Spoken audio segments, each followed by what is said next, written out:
Mesdames et messieurs, bonsoir. Bienvenue au magazine économique. Chaque dimanche 3h sur Radio Métropole, sur Télémétropole, le rendez-vous économique.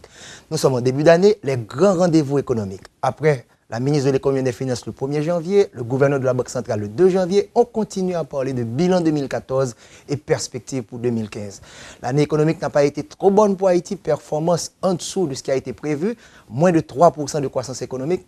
Fort heureusement, on a pu contrôler l'inflation autour de 5%. Nous allons analyser tout ça, faire ce bilan 2014 et perspective 2015 avec notre invité aujourd'hui qui est M. Wayne Kamar, représentant du FMI en Haïti. On prend la pause, on se retrouve dans quelques instants pour la première partie de l'émission. Mais nouveau billet d'Igout Banque Centrale pral mette de yo, li pas remplacer ancien. Tous les deux qui servi pour toute transaction. Même gens ak billet d'Igout doit servir, nouveau billet a, gen portrait lieutenant Sanit Belair ak Fokap Rouge. On nous garder ensemble. Ou ka lil dans langue français ou créole. Si vous passez mon tout, ou sentil en bas doué tout. Fais un coup de jet sous côté droit de billet. Zone ça transparent, ça veut dire les ou gade la donne ou kawe sous l'autre bord. Nouveau billet ça fait avec un papier supérieur qui relève polymère. Li pi fin mais li pi résistant qui donc l'a duré pi longtemps. Banque centrale a travail pour ba nous moyens pi moderne pour mener activité commerce nous.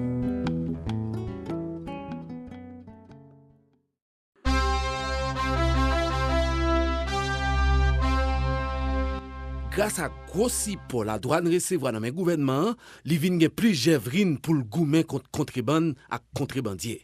Sorti octobre 2013, rivé juillet 2014, la douane saisit plus passé 4 millions d'articles en forme. En pile zé, en pile saucisson salami, yo saisi ti poule tout. Quant à poule avarié yo, la douane saisit 285 sacs de 70 kg. Pour marchandises contrebandes ak moyens contrebandiers utilisés, la douane saisit 198 camions remplis avec marchandises. Te gen 61 camions qui te saisis pour exercice 2012-2013 là. Mais pour octobre 2013 à juillet 2014, la douane gen saisi plus passé 137 camions. Tout camion ça yo la douane saisit yo entreposé kounya dans poste contrôle ak bureau douane yo. La douane fait 40 arrestations pour trafic marchandises à contrebande. 16 cas pour exercice 2012-2013 là. Pourtant, de octobre 2013 à juillet 2014, la douane a arrêté 24 personnes. La douane saisit tout en pile munitions exam dans main contrebandier qui t'a essayé de faire rentrer dans le pays d'Haïti pour venir mettre la sécurité peuple en danger. Pour le remplir mission, pour le protéger l'intérêt peuple.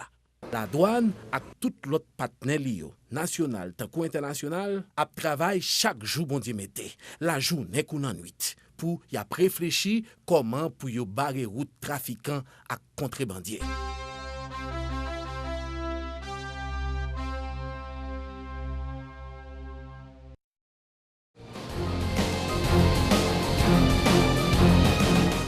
Nous sommes toujours à l'heure des bilans, des perspectives en début d'année, les grands rendez-vous économiques. Comme je le disais, le 1er janvier, vous avez bien vu la ministre de l'économie et des finances, écoutez à la radio bien sûr, et le gouverneur de la Banque centrale, l'émission Les Studios de la Tour le 2 janvier. Nous sommes au 4 janvier, nous avons l'honneur et le plaisir de recevoir pour une seconde fois à notre salon économique M. Wayne Kamar, représentant du FMI.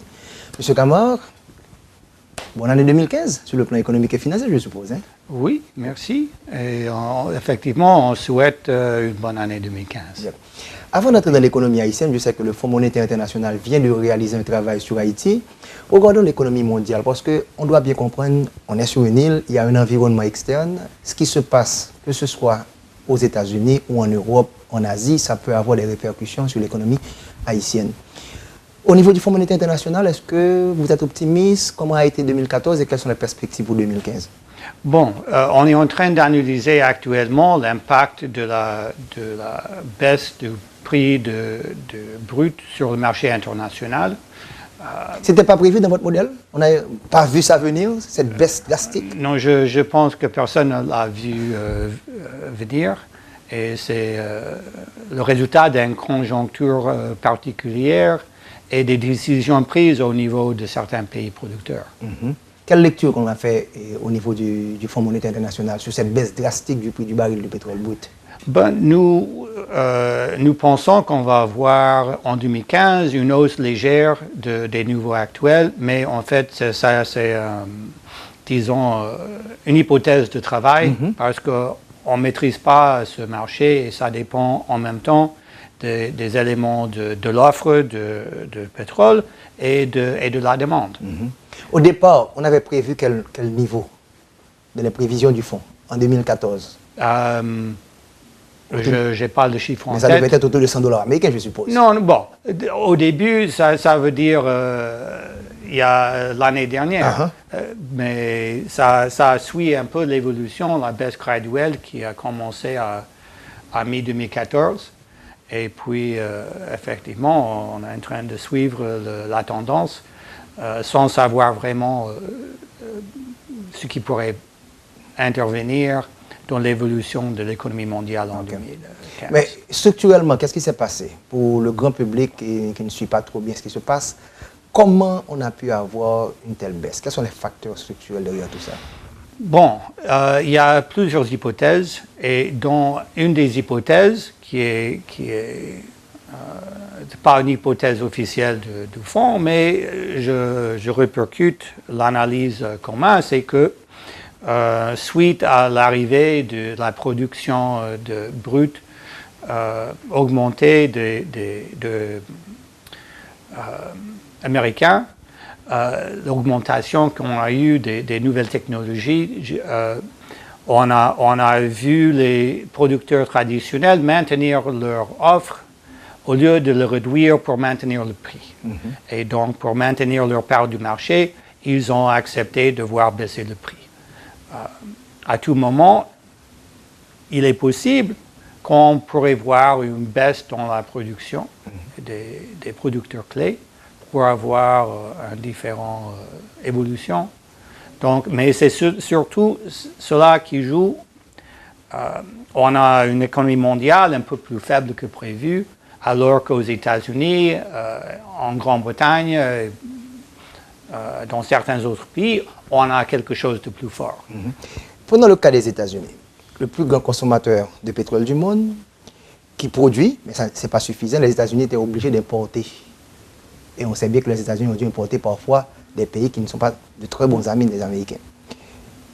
Est-ce qu'ils ont augmenté le brut et également le gaz de schiste qui a fait une différence? Est-ce que c'est ce qui a provoqué du côté de l'offre ce changement, de cette baisse considérable à moins de $50 américains? Ça, c'est un élément très important, effectivement, le brut sorti du schiste, qui entre au marché et qui un peu change l'équilibre dans le marché pétrolier international. Et l'Arabie Saoudite, le plus grand producteur de pétrole, semble-t-il, voulait s'ajuster pour arriver à un coût proche du gaz de schiste, donc ce serait de laisser chuter le prix du baril brut. Est-ce que cette variable également est prise en considération? Ça, c'est une hypothèse. Okay. Effectivement, c'est possible qu'ils veulent garder leur part du marché, ce qui demanderait que quelqu'un d'autre se retire. Et donc, il faut trouver quel est le prix à laquelle des autres producteurs vont réduire leur niveau de production. Tout à fait. Maintenant, prenons une autre hypothèse. Oui. L'hypothèse de la conspiration. Que M. Vladimir Poutine dit que ça a été utilisé par les Américains pour un petit peu briser l'économie russe qui est bâtie considérablement sur le pétrole.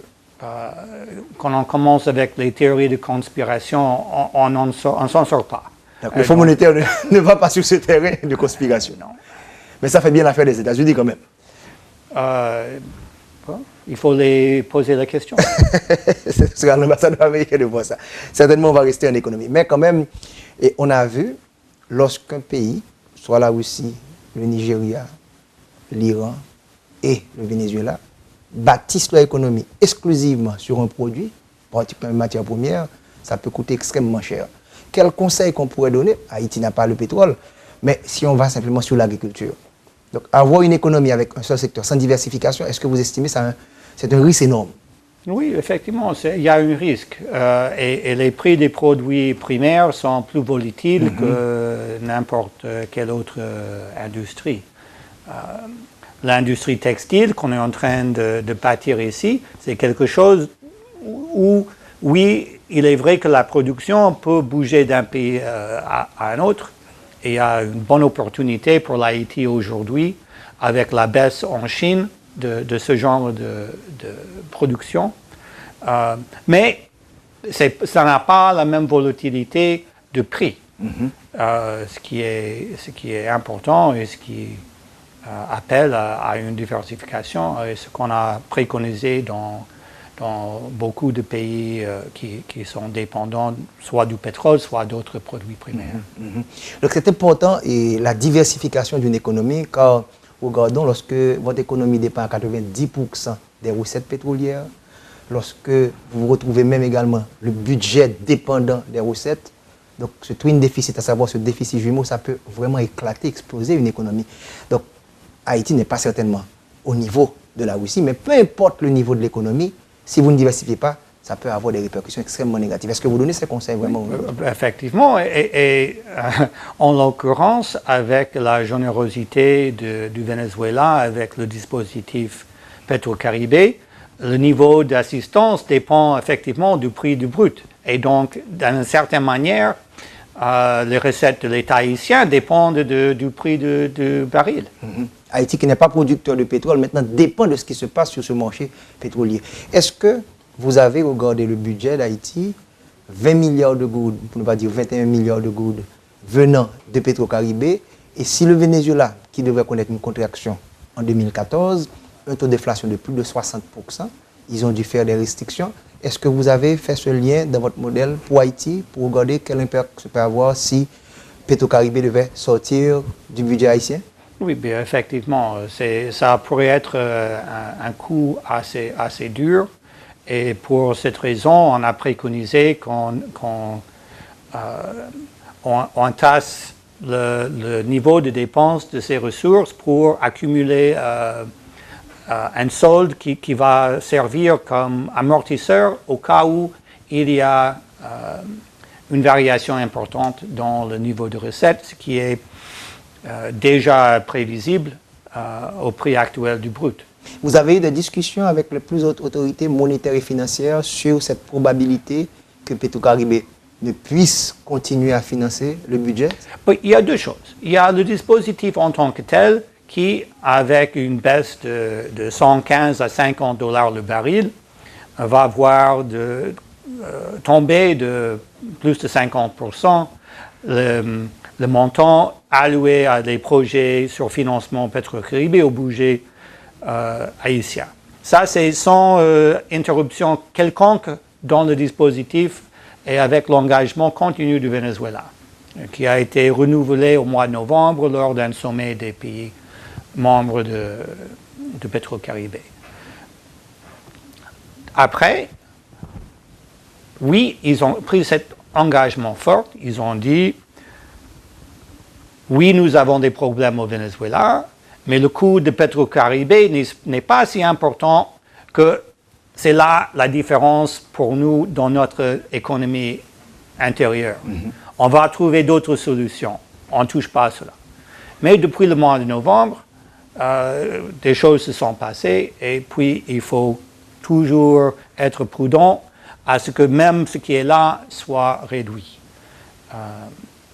Et donc, une couche de ressources qui pourrait amortir une interruption n'est pas une mauvaise chose. Ça ne va pas dire qu'on ne va pas utiliser tout ce qu'on peut de ces sources de financement, mais que on peut faire un ralentissement, on accumule un peu ce couche pour retarder un peu certains projets. C'est clair, il y a des besoins énormes ici, mais pour éviter ce risque, ça nous semble le démarche à suivre. Je sais que vous suivez avec beaucoup d'attention tout ce qui se passe dans l'économie haïtienne au quotidien, particulièrement les flux financiers. Et une élimination ou encore une disparition des fonds de Petro-Caribé pourrait avoir un impact négatif tant sur le plan financier. La ministre des Finances a annoncé qu'il va y avoir un ajustement après les 3 premiers mois, le premier trimestre de l'exercice fiscal, que sur le plan social également. Parce que Petro-Caribé soutient des activités sociales dans le pays. Comment vous voyez ça dans votre modèle? Bon, c'est quelque chose. On vient de terminer notre programme post-séisme avec un dernier décaissement la veille de Noël. Et cela est le travail qui a été fait lors de ce programme a aidé à maintenir la stabilité macroéconomique dans cette période. On a une inflation qu'on peut mesurer avec les doigts d'une main, ce qui est pour la première fois depuis assez longtemps, et un taux de change qui n'est pas totalement stable, mais qui reste dans la fourchette de, disons, la veille du séisme. C'était 42, 43 avant le séisme, on est aujourd'hui à 47. Ça, ce n'est pas une évolution très forte dans une période de 5 ans. Donc, la stabilité est là. Et maintenant, c'est un des défis, c'est de maintenir cette stabilité atteinte avec beaucoup d'efforts.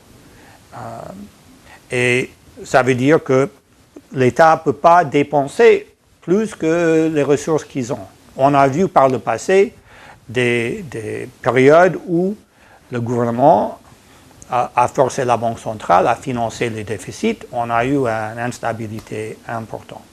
Et c'est ce qu'il y a à éviter. Donc, si on ne devait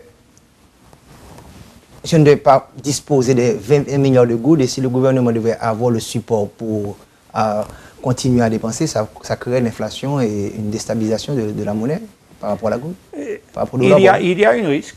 Il y a un risque. Donc, c'est pour ça que je me réjouis de l'effort que le ministre Jean-Marie a mis sur les recettes fiscales dans son discours pendant son mandat, parce que il y a les besoins et il faut les remplir avec les recettes fiscales. Les ressources locales. Voilà. Non, les ressources, le financement monétaire, c'est aussi ressources locales, mais ce sont des ressources fictives. Et donc, qui viennent des poches des Haïtiens avec la disparition de la valeur du monnaie à la poche. Mais vous demandez un effort également localement pour des ressources domestiques, à savoir les taxes, les impôts locaux. Les taxes et les impôts, c'est ça qui porte un pays. La pression fiscale est trop faible jusqu'à présent. Et c'est un niveau qui n'est pas trop différent de ce qu'on trouve souvent pour des pays au niveau du développement de l'Haïti. On dit que c'est bas parce qu'on regarde autour et dans cette région, on a des pays qui sont plus développés que l'Haïti. Mais si on regarde ailleurs, le taux de pression fiscale n'est pas si mauvais que cela. Or, on a vraiment des besoins, il y a des volets où trouver les recettes fiscales, sans augmenter la fiscalité. Très bien. Et donc, ça, c'est le meilleur chemin à suivre. Tout à fait. Vous suivez le magazine économique sur Radio Métropole, sur Télémétropole, le rendez-vous économique. Nous sommes à l'heure d'un grand rendez-vous de début d'année. Notre invité, M. Wayne Kamara, représentant du FMI, on parle de l'économie mondiale et bien sûr de l'économie haïtienne. On prend la pause, on se retrouve dans quelques instants pour la deuxième partie de l'émission. Mais nouveau billet dit Good Banque Centrale pral mette deyo, li pas remplacer ancien. Tous les deux qui servi pour toute transaction. Même Jean ak billet dit Good wap servi ya, nouveau billet a, gen portrait lieutenant Sanit Belair ak Fokap Rouge. On nous garder ensemble. Ou ka lil dans langue français ou créole. Si vous passez mon tout, wap sentil en bas doué tout. Fais un coup de jet sous côté droit de billet a. Zone ça transparent, ça veut dire les ou gade la donne ou kawe sous l'autre bord. Nouveau billet ça fait avec un papier supérieur qui relève polymère. Li pi fin, mais li pi résistant, qui donc l'a duré pi longtemps. Banque centrale a travail pour ba nous moyens pi moderne pour mener activité commerce nous.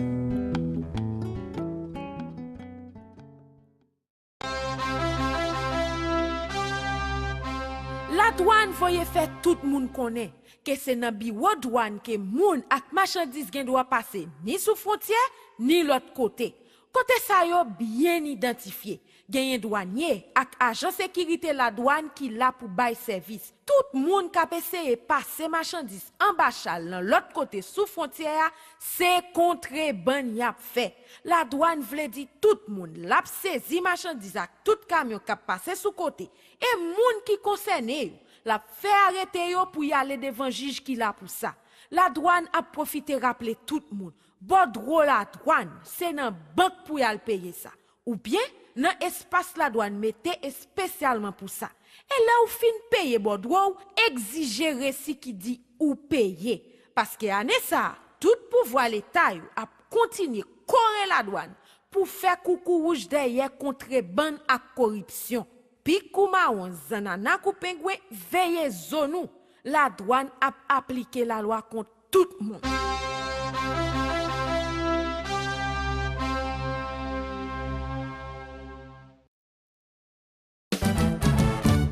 Li campé va côté, la défense intérêt, la fais affaire au marché, toujours Jean ou tablé, ou toujours faire confiance, passer le bas aux performances, pour satisfaire sans mode, l'offre c'est client Sogé Bank, Sogé Bank, toujours bas côté de mes amis, Sogé Bank, toujours bas côté, Sogé Bank, toujours bas côté de mes amis, Sogé Bank, toujours bas côté, Sogé Bank.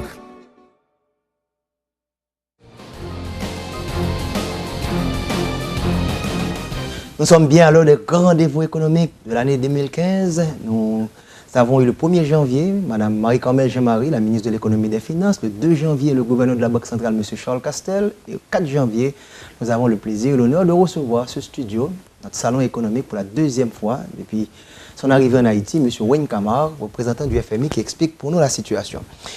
Wayne Kamar, on a parlé de la situation au niveau mondial, des problèmes de certains pays, mais la baisse du prix du baril de pétrole brut, il y a eu des bénéficiaires quand même. Il y a eu des pays qui ont bénéficié. Oui, bon, presque tous les pays consommateurs, l'Haïti, globalement, a bénéficié aussi. Parce que... Prenons le cas des États-Unis, nous sommes très proches physiquement et économiquement également. Ils ont bénéficié de 75 milliards de dollars américains de pouvoir d'achat, dont 45 milliards à la pompe. Est-ce que ça va booster l'économie américaine? Et est-ce qu'on pourrait voir un bénéfice pour Haïti, que ce soit au niveau des transferts de devises? Est-ce qu'on peut établir un tel contact? Oui, effectivement, on estime que la croissance américaine va s'augmenter légèrement par rapport aux prévisions antérieures et d'autres économies aussi, notamment la Chine, qui aussi, c'est la deuxième économie mondiale qui dépend beaucoup de pétrole importé. Et donc, on peut compter sur une croissance plus élevée en Chine et ailleurs où les pays sont importateurs de Donc pétrole. il y a une interconnexion au niveau de différentes économies, quelque chose qui arrive, ça peut impacter d'autres pays et vous voyez qu'Haïti pourrait en bénéficier avec le fort taux de croissance que les États-Unis ont connu en 2014, qui va favoriser une baisse du taux de chômage. Les Haïtiens qui travaillent là-bas pourraient en profiter également. Est-ce que vous étudiez tout ça? Oui, c'est difficile à chiffrer, mais il est bien possible qu'on va avoir un tel effet. On est au niveau aujourd'hui de 2 milliards de dollars par an des transferts des Haïtiens à l'étranger, 1 million d'Haïtiens à l'étranger. Ça, c'est l'autre côté, qu'on continue à perdre des jeunes de talent qui vont ailleurs. Il faut créer les opportunités pour eux, mais entre-temps, effectivement, ces montants restent très importants et essentiels. Quand on parle du déficit commercial du pays, il faut vraiment tenir en tête que ce déficit commercial est payé par des Haïtiens à l'étranger, en bonne partie. Donc, si on n'exporte pas les biens, on exporte des personnes qui nous envoient de l'argent et ça apparaît dans notre sphère de devises. Effectivement, ça c'est l'industrie d'exportation le plus important, ce sont les cerveaux. Et ça coûte parfois au pays également. Aspect migratoire. Non, c'est clair, Yep. c'est clair. Revenons à l'économie haïtienne. Et on en disait en début d'émission, le taux de croissance qui était prévu en début d'exercice fiscal autour de 4,5%, qui a été par la suite, surtout par votre équipe au niveau du Fonds monétaire international, il y a eu un changement pour 3,6%. Et voilà qu'on se retrouve à la fin de l'année avec seulement 2,8% d'augmentation du produit intérieur brut 2014 par rapport à 2013. Qu'est-ce que vous pensez? Est-ce que vous avez regardé ces chiffres, les différents secteurs? Oui, non, mais je pense que les chiffres sont facilement compréhensibles.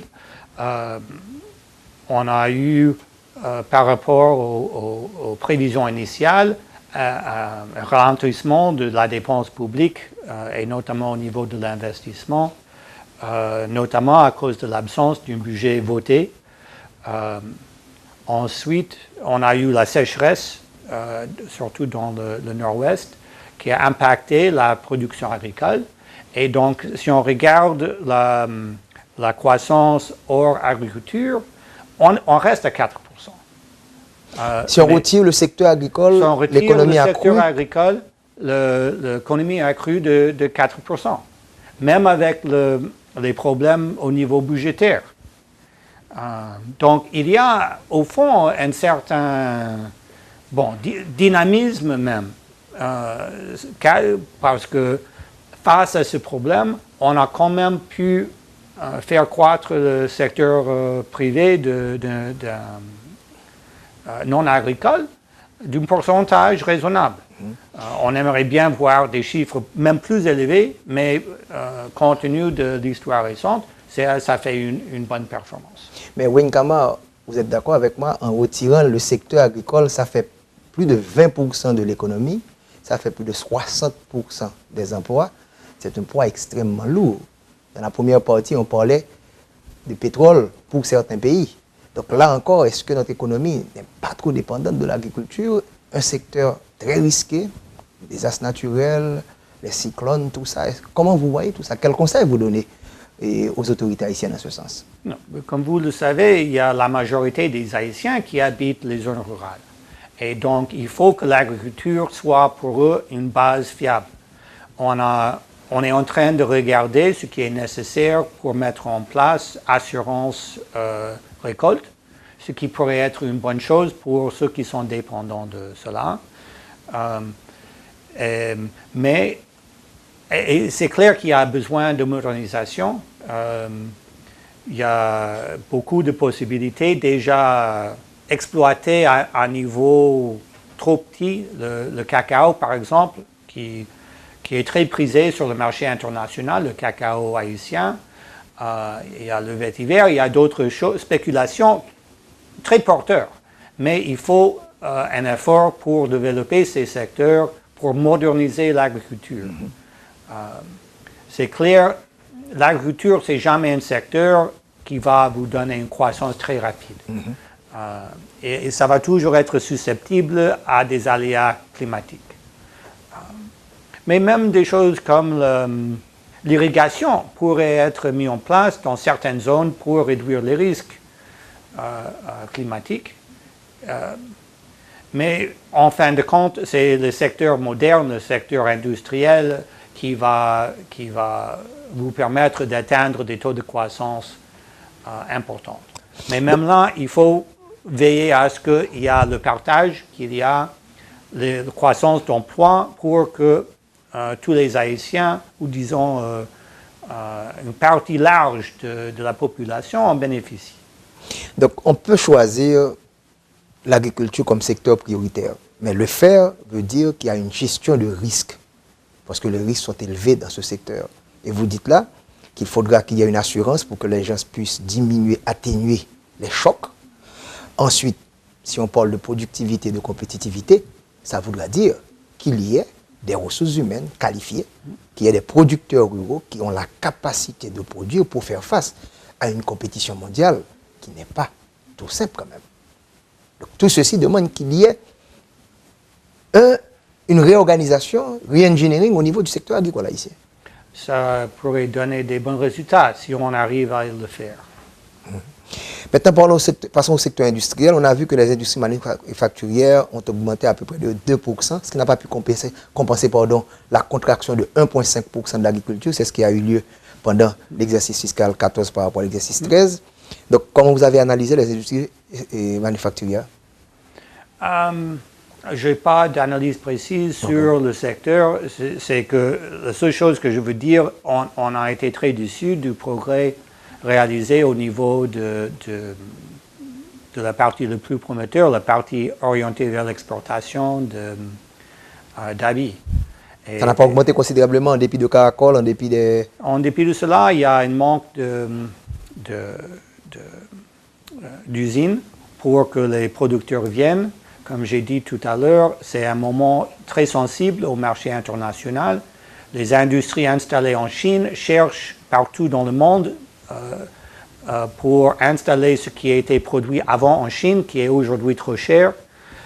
on a les avantages commerciaux aux États-Unis et en Europe, surtout si jamais l'APE soit approuvée par le Parlement, un accès phénoménal et qui reste très intéressant pour les sociétés qui produisent les habits.